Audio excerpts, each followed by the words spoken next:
Hello friends, എല്ലാവർക്കും ദിഗാസ് food ക്രഷിലേക്ക് സ്വാഗതം. ഞാനിന്നിവിടെ ഒരു ഫിഷ് പൊള്ളിച്ചതുമായിട്ടാണ് വന്നിരിക്കുന്നത്. അപ്പോൾ അതെങ്ങനെയാണ് ഉണ്ടാക്കേണ്ടതെന്ന് നോക്കാം. ഞാനിവിടെ ഒരു പാനിൽ കുറച്ച് എണ്ണ ഒഴിച്ച് കൊടുത്തിട്ട് ഒരു 4 ഉള്ളി ചെറുതായിട്ട് മുറിച്ചതാണിത്, അതിട്ട് കൊടുത്തിട്ടുണ്ട്. ഇനി ഇതിലേക്ക് ഒരു ടീസ്പൂൺ ഉപ്പിട്ട് കൊടുക്കുന്നുണ്ട്. കല്ലുപ്പാണ് ഇവിടെ ഇട്ട് കൊടുത്തിരിക്കുന്നത്. എന്നിട്ട് അതൊന്ന് നന്നായിട്ട് മിക്സ് ചെയ്ത് കൊടുത്തിട്ട് 1/2 ടീസ്പൂൺ പെരുംജീരകം ഇട്ട് കൊടുത്തിട്ടുണ്ട്. എന്നിട്ട് അതൊന്ന് നന്നായിട്ട് മിക്സ് ചെയ്ത് കൊടുക്കുക. എന്നിട്ട് അതിന് ശേഷം അതിലേക്ക് 1/2 ടീസ്പൂൺ ഇഞ്ചി വെളുത്തുള്ളി പേസ്റ്റാണ്, അതിട്ട് കൊടുത്തിട്ടുണ്ട്. 1 table spoon Kashmiri chilli powder, 2 teaspoon fish masala, 1 teaspoon മല്ലിപ്പൊടി, 1 ടീസ്പൂൺ മഞ്ഞൾപ്പൊടി, 1 ടേബിൾ സ്പൂൺ കുരുമുളക് പൊടി. ഇതെല്ലാം കൂടെ ഒന്ന് നന്നായി മിക്സ് ചെയ്ത് കൊടുത്തതിന് ശേഷം ഇതിലേക്ക് 2 തക്കാളി ഇട്ട് കൊടുക്കാം. എന്നിട്ട് അതിന് ശേഷം അതിലേക്ക് കുറച്ച് പുളിവെള്ളം ഒഴിച്ച് കൊടുക്കാം. അതൊന്നും കൂടെ മിക്സ് ചെയ്ത് യോജിപ്പിക്കുക. എന്നിട്ട് അതിൽ വെള്ളം പോരെങ്കിൽ കുറച്ച് വെള്ളം ഒഴിച്ച് കൊടുക്കണം. എന്നുവെച്ചാൽ തക്കാളി വേവാനുള്ള കുറച്ച് വെള്ളം അതിൽ വേണം. കുറച്ച് കറിവേപ്പില ഇട്ട് കൊടുക്കാം. അതിന് ശേഷം 1 കപ്പ് നാളികേരപ്പാൽ ഞാനിവിടെ എടുത്തിട്ടുണ്ട്, അത് അതിലേക്ക് ഒഴിച്ച് കൊടുക്കാം. ഇതെല്ലാം ഒഴിച്ചതിന് ശേഷം ഒന്നും കൂടെ നന്നായിട്ടൊന്ന് മിക്സ് ചെയ്ത് യോജിപ്പിക്കാം. ആ തക്കാളിയും അതേപോലെ അതിലെ വെള്ളം ഒന്ന് വറ്റുന്നത് വരെ അതൊരു 10 മിനിറ്റ് ഇരുന്നിട്ട് വേവട്ടെ. അപ്പോൾ നമ്മൾ നേരത്തെ ഉണ്ടാക്കി വെച്ചിട്ടുള്ള ഉള്ളിയും തക്കാളീൻ്റെയും മസാല ഇവിടെ റെഡി ആയിട്ടുണ്ട്. ഇവിടെ വലിയൊരു മീൻ വാങ്ങിച്ചിട്ട് ക്ലീൻ ചെയ്തിട്ട് അതിൻ്റെ നടുവ് കൂടെ വരഞ്ഞിട്ടുണ്ട്. അതിൻ്റെ തോലൊക്കെ റിമൂവ് ചെയ്ത് വെച്ചിട്ടുണ്ട്. മീനിൻ്റെ പേരെന്താണെന്ന് ചോദിച്ചിട്ടുണ്ടെങ്കിൽ എനിക്ക് പറയാനൊന്നും അറിയില്ല. വലിയ മീനാണെന്ന് കണ്ടപ്പോൾ വാങ്ങിച്ച് പോന്നു. അതിൻ്റെ പേരൊന്നും ചോദിച്ചില്ല. അപ്പോൾ അത് കണ്ടപ്പോൾ തോന്നി വാഴയിലൊക്കെ വെച്ച് പൊള്ളിച്ചാൽ നന്നായിരിക്കും എന്ന് വിചാരിച്ചു.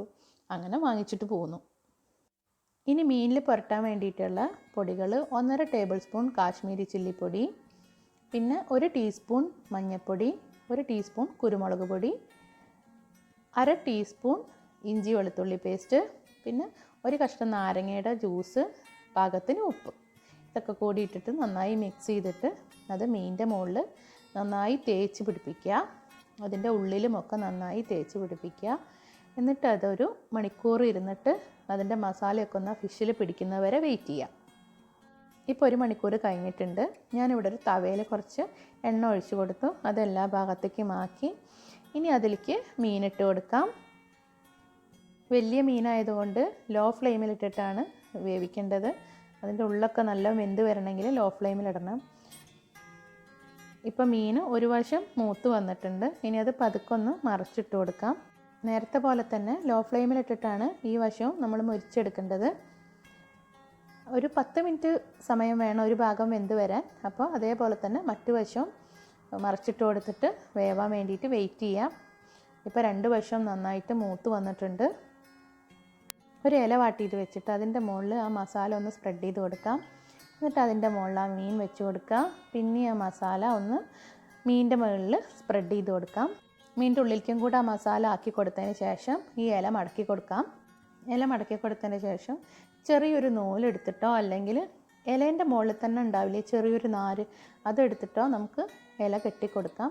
അതിന് ശേഷം ഞാനിവിടെ ഒരു തവ വെച്ച് കൊടുത്തിട്ട് അത് ചൂടായി വന്നപ്പോൾ അതിൽ കുറച്ച് എണ്ണ ഒഴിച്ച് കൊടുത്തിട്ട് വാഴയിൽ പൊതിഞ്ഞിട്ടുള്ള മീൻ ഇതിൽ വെച്ച് കൊടുത്തു. ഒരു വശം ആയി വന്നിട്ടുണ്ട്. ഇനി അതിൻ്റെ 2 വശവും മറിച്ചിട്ട് കൊടുത്തിട്ട് നമ്മളത് എല്ലാ വശവും ഒന്ന് മൂപ്പിച്ചെടുക്കണം. അപ്പോൾ വാഴയിൽ പൊള്ളിച്ച മീൻ ഇവിടെ റെഡി ആയിട്ടുണ്ട്. അപ്പോൾ ഇത് എങ്ങനെ ഉണ്ടെന്നൊന്ന് തുറന്ന് നോക്കാം.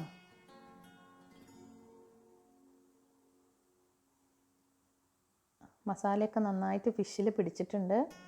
നല്ല സോഫ്റ്റ് ആയിരിക്കുന്നുണ്ട് മീൻ. അപ്പോൾ എങ്ങനെ ഉണ്ടെന്നൊന്ന് ടേസ്റ്റ് ചെയ്ത് നോക്കട്ടെ. പുളിയും ഉപ്പും അതേപോലെ എരിവും ഒക്കെ പാകമാണ്. അപ്പോൾ എല്ലാവരും ഒന്ന് ഇതേപോലെ ഒന്ന് ട്രൈ ചെയ്ത് നോക്കൂ. എന്നിട്ട് എന്നെ അഭിപ്രായം അറിയിക്കൂ. എൻ്റെ ചാനൽ ഇതുവരെയും സബ്സ്ക്രൈബ് ചെയ്തിട്ടില്ലെങ്കിൽ ഒന്ന് സബ്സ്ക്രൈബ് ചെയ്യണം. അതിൻ്റെ അടുത്ത് കാണുന്ന കുഞ്ഞു ബെല്ലൈക്കൺ ബട്ടണും കൂടെ പ്രസ് ചെയ്തിട്ടുണ്ടെങ്കിൽ ഞാൻ ചെയ്യുന്ന പുതിയ പുതിയ വീഡിയോസ് നിങ്ങൾക്ക് നോട്ടിഫിക്കേഷനായിട്ട് കിട്ടുന്നതാണ്. അപ്പോൾ ഇനി പുതിയ റെസിപ്പി ആയിട്ട് വരുന്നത് വരെ ബൈ. Thank you.